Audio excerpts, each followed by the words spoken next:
এইটুকু চাল দিচ্ছ কেন আজকে হাঁড়িতে? আমরা বাড়িতে এতজন মানুষ। ও, তুমি জানো না নাকি বৌমা, এই বাড়িতে এইরকমই হয়। এইরকম হয় মানে? এই বাড়িতে কি সবাই আধ পেটা খেয়ে থাকে নাকি? হ্যাঁ, নাকি সবাইয়েরই খিদে কম? কেন, তুমি কি বাপের বাড়ি থেকে শ্বশুর বাড়িতে শুধু খেতে এসেছো নাকি?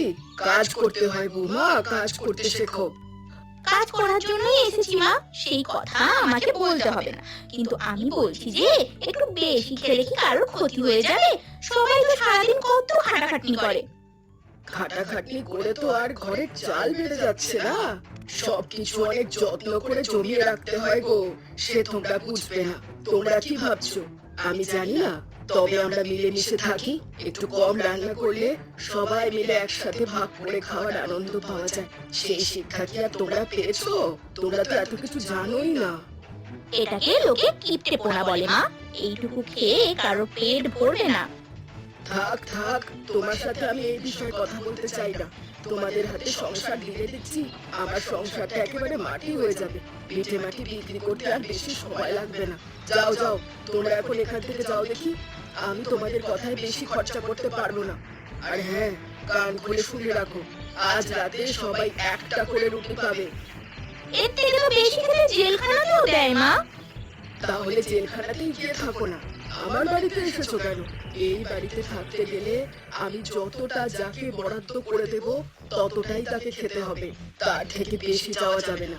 এখন যাও, বিদায় হও দেখি চোখের সামনে থেকে। বেশি পাকা পাকা কথা বলো না, আমার একদম পছন্দ নয়।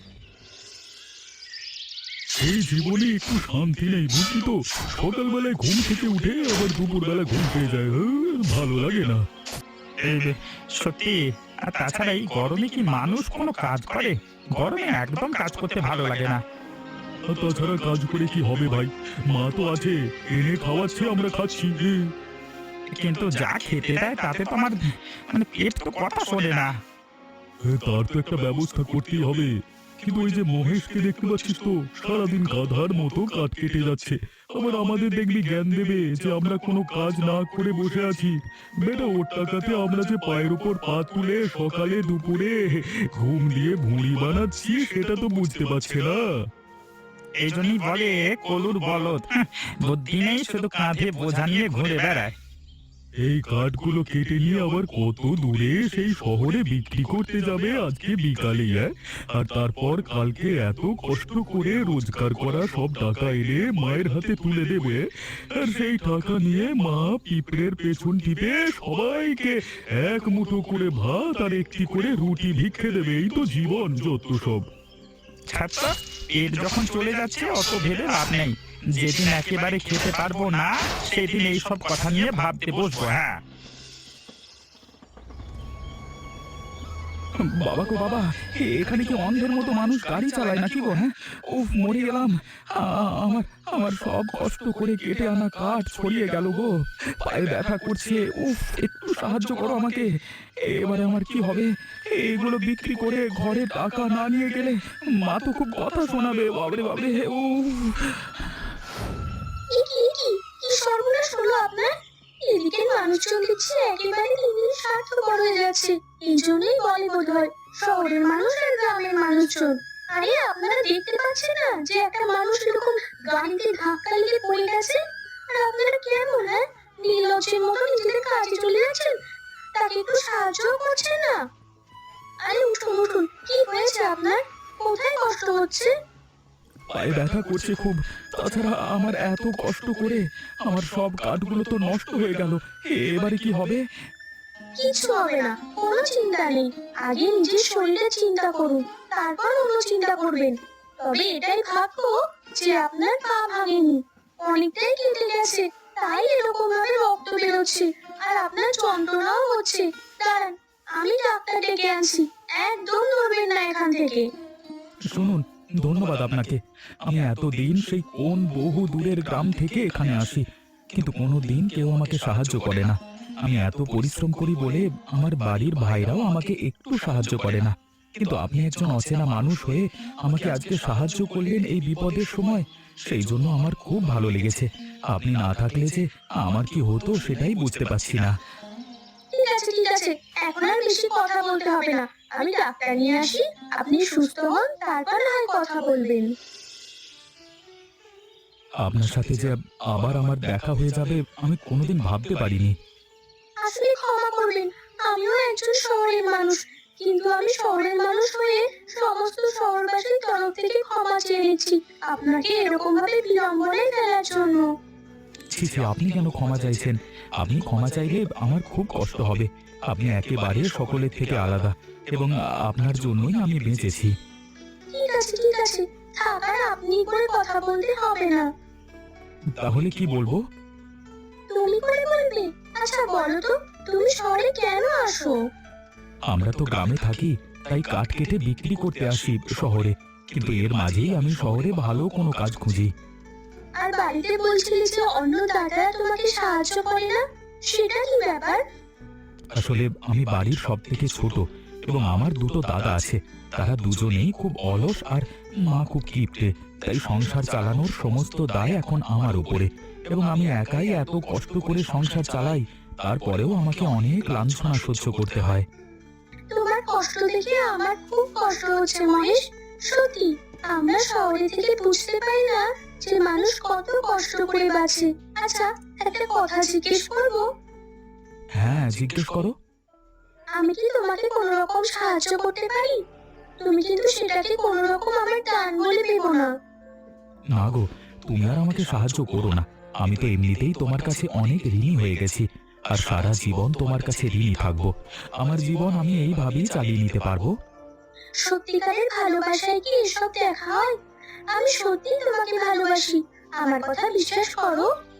কিন্তু আমার মতো একজন সামান্য মানুষকে কিভাবে এই শহরের সমস্ত স্বার্থপর মানুষদের থেকে তোমাকে আলাদা করে জানতে পেরে আমিও তোমাকে ভালোবেসে ফেলেছিলাম, কিন্তু ভয়ে বলতে পারিনি, কারণ তুমি শহরের মানুষ আর আমি একজন গ্রামের সামান্য মানুষ। তাহলে আর আমাদের সমস্যা কোথায়? আমরা দুজনেই তো প্রাপ্তবয়স্ক মানুষ।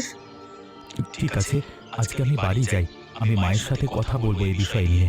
চলো, যাওয়ার সময় তোমাকে ছেড়ে দিই বাস স্ট্যান্ড পর্যন্ত। আসলে তোমাকে আমার ছাড়তে ইচ্ছে করে না, কিন্তু কি করব বলো, ছেড়ে তো দিতেই হবে এখন সাময়িক সময়ের জন্য আর কি। মা, আমি তোমাকে একটা কথা বলতে চাই। দেখো, সংসারে অনেক কাজ পড়ে আছে, আর তুইও কাজে ফাঁকি দিয়ে আমার সাথে কি বকবক করবি শুনি? জানিস তো, কাজে ফাঁকি দিলে টাকা রোজগার কমে যাবে, আর টাকা রোজগার কমে গেলে এই সংসারটা কি তোর মরা বাপ এসে চালাবে? না মানে বলছিলাম, আমি বিয়ে করতে চাই। কি বললি তুই? পাগল টাগল হয়েছিস নাকি? এমনিতেই এরকম ভাবে হাত পকেটে বসে আছিস, তার উপর আবার বিয়ে করবি? না মানে মা, শহরে আমার এত বড় একটা দুর্ঘটনা ঘটে গেল। একটা মেয়ে আমাকে খুব সাহায্য করেছিল, আমরা পরস্পরকে ভালোবেসে ফেলেছি তারপর থেকে। তুমি অমত করো না, কারণ সেই মেয়ে খুব ভালো, সবাইকে নিয়ে মানিয়ে চলতে পারবে। শহরের অতগুলো স্বার্থপর মানুষের মধ্যে থেকে না হলে সে আমাকে সাহায্য করবার জন্য এগিয়ে আসতো না। ভালো মেয়ে নিয়ে কি আমি ধুয়ে খাবো? এমনিতে সংসার চালাতে গেলে আমার প্রাণ কয়লা হয়ে যাচ্ছে, আবার তার উপরে তুই একটা পেটের দায়িত্ব নিয়ে আসছিস। তুই জানিস বাড়িতে একটা মেয়ে আসলে তাকে খাওয়াতে কত খরচ হয়? আমি কিন্তু রাক্ষসের মতো গেলাতে পারবো না, আগে থেকে বললাম। মা, সে স্বনির্ভর মেয়ে, আর তাছাড়া আমরা দুজনে মিলে কাজ করে সংসার ঠিক চালিয়ে নিতে পারবো। তাহলে তুই আমার কথা শুনবি না? দেখো মা, আমি বড় হয়েছি, আমার সিদ্ধান্ত আমাকে নিতে দাও। ঠিক আছে, তুই যা ইচ্ছে হয় তাই কর, শুধু একটা কথা মনে রাখবি, এই বাড়িতে থেকে দুবেলা শহর থেকে এসেছে বলে গান্ডে পিণ্ডে গেলার কথা যেন না ভাবে। সংসারে এসেছে, মাথা নিচু করে আমরা যেমন খাই তেমন করেই তাকে খেতে হবে। বেশি কথা বললে কিন্তু তোদের দুটো কি ঝাঁটা পেটা করে ঘর থেকে তাড়াবো, কথাটা বলে দিলাম। এই দেখো মা, আমার নতুন বৌমা, এবার থেকে দেখবে সংসারের সব সমস্যা দূর হয়ে যাবে। নতুন বৌমাকে পছন্দ হয়েছে তো? হ্যাঁ মা, আমি এই বাড়ি নিয়ে সব কথা শুনেছি। আমি জানি তোমরা কত কষ্ট করে বেঁচে আছো, কিন্তু আমি এসেছি, এবার আমি সবাইকে মানিয়ে নিয়ে চলবো। সংসার থেকে সব দুঃখ দূর হয়ে যাবে, একদম চিন্তা করতে হবে না। তুমি আমাদের সম্বন্ধে কি কথা শুনেছো জানি না, তবে তুমি কতটা করে খাও সেটা আমি দেখতে চাই। তার মানে আমি কিছুই যে বুঝতে পারছি না মা।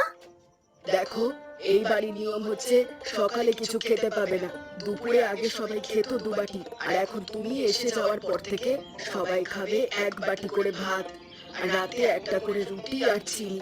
এই কথাটা মনে রেখে কিন্তু এখানে চলতে হবে। কোনোদিন যদি শুকনো রুটি পাও সেদিন আবার নাটক করতে এসো না। কিন্তু মা, এরকম নিয়ম কেন? এখন কি আমি তোমাকে পা ছড়িয়ে গল্প বলতে বসবো যে কেন আমি এই বাড়িতে এমন নিয়ম বানিয়েছি? যে বাড়িতে যে নিয়ম সেই বাড়িতে গিয়ে সেই নিয়ম মেনেই চলতে হয়, বেশি পাকামো মারতে হয় না। কিন্তু এত অল্প খাবার খেয়ে কি মানুষ বেঁচে থাকতে পারে? দেখেছিস তো মহেশ, আমি জানতাম শহর থেকে আসা মেয়ে আমার কথা শুনবে না। কেন, এই বাড়িতে আর মানুষগুলো কি মরে গেছে নাকি? তোমার মতো তো আরো 2টো মেয়ে মানুষ এই বাড়িতে দুবেলা খেটে খুঁটে খেয়ে পড়ে বেঁচে আছে। বেশি নাক নাড়তে আমার সামনে এসো না। হ্যাঁ, তোমার বিষ ভাত ঢেলে দিতে আমার বেশি সময় লাগবে না। যত সব শহুরে নাটক। তোমাকে একটা কথা বলবো রাধিকা। হ্যাঁ, বলো না দিদি। তোমাকে দেখেই বুঝেছি তুমি খুব ভালো মেয়ে, কিন্তু মরতে তুমি এই বাড়িতে বউ হয়ে এলে কেন? তুমি শহরের মেয়ে, কত ভালো বাড়ির বউ হয়ে যেতে পারতে। এই বাড়িতে তো সারাদিন শুধু কষ্ট আর অপমান সহ্য করতে হবে তোমাকে। আসলে আমি আমার মানুষটাকে দেখে এসেছিলাম। সেই সব দেখে তো আমরাও এসেছিলাম, কিন্তু এখন দেখছি আমাদের মানুষ দুটো কুড়ে, আর শাশুড়ি হচ্ছে 1 নম্বরের হাড় বজ্জা কিপটে। দেখলে তো তোমাকে কি রকম ভাবে কথা শোনালো। আচ্ছা, তোমাদের কষ্ট হয় না এইভাবে চলতে? ও দিদি, তুমি কেন কথা বলছো না? কি আর কথা বলবো রাধিকা, এইসব কষ্ট দুঃখ সহ্য করতে করতে আমি একেবারে জমে পাথর হয়ে গেছি। কিন্তু তাই বললে তো আর হবে না বলো, আমাদের তো একটা বিহিত করতেই হবে। সারা দিন খাটাখাটুনি, তার উপরে আবার ওইটুকু খাবার। আমরা ভেতরে ভেতরে দুর্বল হয়ে পড়ছি, সেটা কেউই বুঝতে চাইছে না এই বাড়িতে। এইরকম ভাবে কিছুদিন চললে তো আমরা অসুস্থ হয়ে পড়বো। আমার মাথায় একটা বুদ্ধি আছে। কি বুদ্ধি বলো? আমি জানতাম তুমি বুদ্ধিমান মেয়ে, কিছু তো একটা রাস্তা বার করবে। আমি রাতে জিন সেজে ভয় দেখাবো। বাহ বাহ বাহ বাহ বাহ, খুব মজা হবে। বুড়ির ভূতে খুব ভয়। কিন্তু বুড়ি মানুষকে কি এরকম ভাবে ভয় দেখানো উচিত হবে?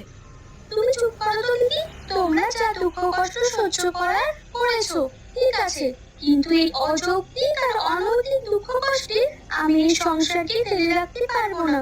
আমি এখন এসে গেছি, আর আমরা 3 বোন মিলে এই বাড়ির নিয়ম বদলে তবেই ছাড়বো। ঠিক আছে, আমি রাজি। তাহলে কাল রাতেই করা যাবে। চলো এখন সবাই নিজের নিজের ঘরে চলে যাই, না হলে বুঝতে পেরে যাবে আমরা গোপনে কোনো পরিকল্পনা করছি। হ্যাঁ হ্যাঁ, চলো চলো চলো, এমনিতেও সারাক্ষণ আমাদের উপর নজরদারি করছে।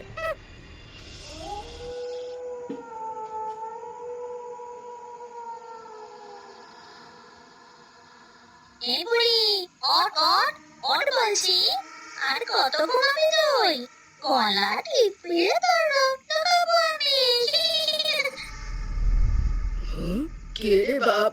কে কে তুই? কেন কেন আমাকে চিনতে পারছিস না? আমি মানুষের পেটের ভিতর থাকি। মানে আমার কাছে কেন এসেছো তুমি? আমি হলাম পেটের ভিতরে জিন।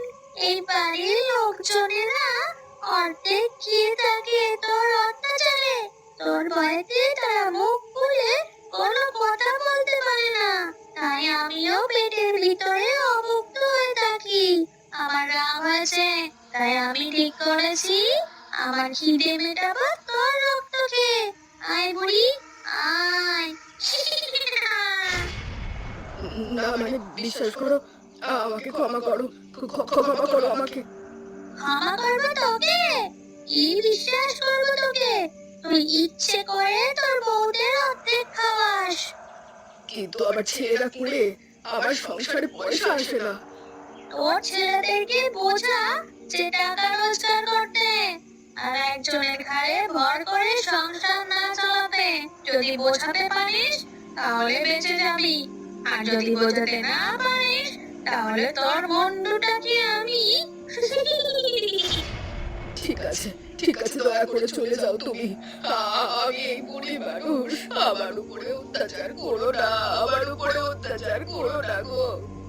যাওয়ার সময় বলে যাচ্ছি, ভাত রুটি তরকারি যার যেমন দরকার কাল থেকে যদি তেমন ভাবে না খাস তাহলে কাল রাতেই তোর শেষ রাত হবে, কেউ বাঁচাতে পারবে না তোকে, কথাটা মনে রাখিস।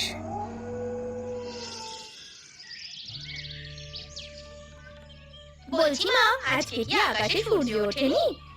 কেন বৌমা, উঠেছে তো, আমি তো দেখতে পাচ্ছি। কিন্তু আমি তো থালায় অন্যরকম জিনিস দেখতে পাচ্ছি। এত ভালো ভালো খাবার, এত পরিমাণ কোনোদিনও তো দেখিনি এই বাড়িতে মা। তাই নিয়ে কত ঝগড়া ঝামেলা করেছি, তারপরেও তো তুমি কোনোদিনও বদলাওনি। আর হঠাৎ করে সূর্য কোন দিকে উঠলো মা, তাই তো ভাবছি। আসলে আমি নিজের ভুল বুঝতে পেরেছি। আমার হঠাৎ করে মনে হলো তোমাদেরকে এইভাবে অর্ধেক খেতে দিয়ে আমি খুব ভুল করছি। তাই আমি তোমাদের আজ থেকে এরকমই পেট ভরে রান্না করে খেতে দেব। বাহ, খুব ভালো কথা। তবে ডালটা কেমন যেন একটু পাতলা হয়েছে না? তোমরা হাসছো কেন বৌমা? না না, আসলে একটা মানুষ যদি রাতারাতি এরকম বদলে যায় তাহলে তো হাসি পাবেই। ভালো কথা, পাতলা ডালই আমরা বেশি করে ভাতে মাখিয়ে আজ খাবো। যাই হোক, খাবার তো অন্তত পাওয়া গেছে পেট ভরে, কি বলো? এইভাবে প্রতি রাতে ভয় দেখাতে হবে, তাহলে সব কিছু ঠিকঠাক থাকবে। না হলে ওই বুড়ি আবার গন্ডগোল করবে। খাও মাও খাও, কয়েকদিন ধরে দেখছি শুধু আলু ভাতে আর পাতলা জলের মতো ডাল খাচ্ছিস। তোর সাহস কি করে হয় এরকম খাবার খাওয়ানো? মাছ মাংস আনতে পারিস না? আমি আজ দেখে ফেলেছি তুই খেয়ে, দাঁড়া তোকে দেখাচ্ছি মজা। আমি ঠিক সন্দেহ করেছিলাম যে তুই ছাড়া এমন কাজ কেউ করতে পারিস না। বল, আমার সাথে কেন এরকম করেছিস? 4 দিন ধরে আমাকে ভূতের ভয় দেখিয়ে এই সংসারের অনেক অন্ন তোরা ধ্বংস করেছিস 3 বউ মিলে। আর আমি সহ্য করব না। ডাল খেয়েছিস, তরকারি খেয়েছিস, আবার মাছ খাওয়ার পর এখন মাংস। মা ছেড়ে দিন, ছেড়ে দাও, ছেড়ে দাও। আমার খুব কষ্ট হচ্ছিল। এই বাড়ির প্রত্যেকেই তোমার কাছে খুব কষ্ট পায়। তোর কষ্টের মাথায় ঝাঁটা মারি। এখন থেকে বাড়ির সব কাজ তুই করবি। ঘর ঝাড় দেওয়া থেকে শুরু করে বাসন মাজা সব পরিষ্কার সব তোকে করতে হবে। যতদিন না ওই যত খেয়েছিস তার টাকা উসুল হচ্ছে। আমরা ছোট বউয়ের পাশে আছি। আমি নিজে ওকে বুদ্ধি দিয়েছিলাম এই কাজ করতে। ঠিক আছে, যখন তোমার পয়সার পিছনে এতই মায়া, তাহলে আমরা নিজেরা কাজ করে আমাদের নিজেদের সংসার বুঝে নেবো। আর তুমি বুড়ি বয়সে তোমার নিজেরটাও দেখে নিও, বুঝলে তো? খুব কষ্ট হচ্ছে, উঠতে পারছি না। আমাকে কেউ একটু সাহায্য করো। কি হয়েছে মা? আমি তো পাশে আছি, চিন্তা করছো কেন? আমার খুব জ্বর। বাকি বৌমারা কোথায়? আমি কিছু বলতে চাই। এখন তো সবাই নিজেদের মতো পয়সা রোজগার করে, আর বউদের দেওয়া দেখা দেখি শিক্ষা হওয়ার পর ছেলেরাও কাজ করতে যায়। আর সেই জন্যই এখন সবাই নিজের মতো নিজেদের পরিবার রান্না করে খায়। এটাই তো তুমি চেয়েছিলে মা। বড় ভুল করে ফেলেছি রাধিকা। আসলে আমি কিপটেমো না করে কোনোদিন বোঝার চেষ্টা করিনি যে তোমাদের একটা ভালো লাগা আছে। আমি শুধু আমার স্বার্থপরতা দেখে গেছি, কিন্তু তোমাদের চাহিদাগুলো বোঝার চেষ্টা করিনি। আমি এটা বোঝার চেষ্টা করিনি যে একজন মানুষের বেঁচে থাকার জন্য যতটুকু খাবার দরকার ততটুকুই দেওয়া দরকার। আমাকে ক্ষমা করে দিও রাধিকা। আমি জানতাম তুমি একদিন বুঝতে পারবে, তাই আমি বেশি চিন্তা করিনি। কিন্তু আমি তোমাকে ভুল করে মেরে ফেলেছি। মা তো মেয়ের গায়ে হাত তুলবেই, তাতে রাগ করার কি আছে? আমি আপনার উপর রাগ করিনি, চিন্তা করতে হবে না। আজ দিদিরা আসলে আমি বলে দেব যে তুমি যতদিন না সুস্থ হচ্ছ ততদিন কাজে যেতে হবে না। আমরা 3 জন মিলে তোমাকে সেবা করে সুস্থ করে তুলবো। সত্যি বলছো তুমি? তোমরা আমাকে সেবা করবে? হ্যাঁ, তাছাড়া আর কি করবে? তুমি এসে সত্যি আমাদের সংসারটাকে বদলে দিয়েছো। তুমি যেমন স্বনির্ভর, তেমন বাকি 2 বৌমা স্বনির্ভর হয়ে নিজের যোগ্যতা অনুযায়ী কাজ করছে। কিন্তু আমার সব থেকে বড় কথা, মহেশ ছাড়া বাকি 2 জন ছেলে সারাক্ষণ শুধু ঘরে বসে থাকতো। তারাও এখন কাজ খুঁজে নিয়ে কাজে যাচ্ছে। আর আমাদের বাড়িটাকে কেউ কিপ্টে আর কুড়েদের বাড়ি বলবে না। এখন বড় ইচ্ছে করছে আরো কয়েকটা দিন সুস্থ হয়ে তোমাদের সাথে মিলেমিশে একসাথে একটা গোটা পরিবার হয়ে বেঁচে থাকার আনন্দ নিতে। এই বুড়ো বয়সে আমাকে তোমরা শেখালে যে কিভাবে জীবনে বাঁচতে হয়। আচ্ছা, তোমরা বলতে পারবে যে আমার সাথে মহেশের প্রথম কিভাবে দেখা হয়েছিল? উত্তরটা কিন্তু তোমরা কমেন্ট করে জানিও। আর হ্যাঁ, আমাদের গল্পটা কেমন লাগলো অবশ্যই জানাতে ভুলবেন না, এবং বন্ধুদের সাথে শেয়ার করে সাবস্ক্রাইব করো।